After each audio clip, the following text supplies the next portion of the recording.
This is one of the school logbooks for Ampney Crucis, so it's telling us what was going on in the school on a daily or a weekly basis.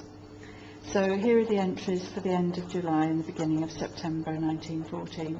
So we can see that the school closed for the summer holiday on the 23rd of July, and then all the children went off for the annual school treat. It was given by Mrs. E.W. Crucis of Ampney Park, so she would have been the lady of the manor, so the children all streamed up there for tea and games on the lawn. Lovely.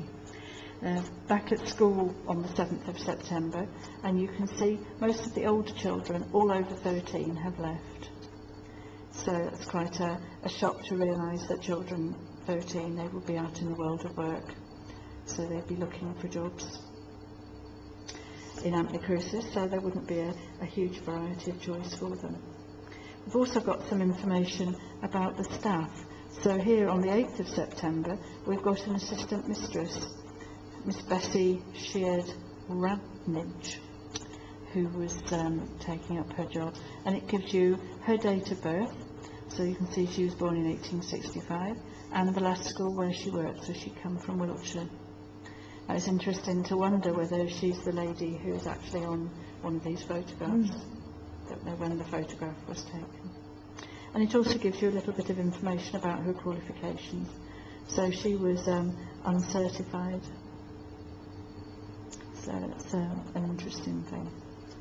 So if we just look on through the book, we can find out what was going on at the school. So you can see on the 23rd of September, there's no reference to our casualty from the admission register, but some of the children were not at school, they were out potato picking. And this is very common, particularly during the war, because their food supplies were very tight, so it was absolutely essential that everybody who could went out to help with the harvest. And so you find through the logbooks that there are lots of dips in the attendance because the children were out picking blackberries or gleaning or picking potatoes or whatever. So it's again something that's very interesting. But Ampney Crucis is a rural school, so the circumstances here were very different from what there would have been in the town. So we're also going to look at one of the Gloucester City schools, which had its own set of very particular problems.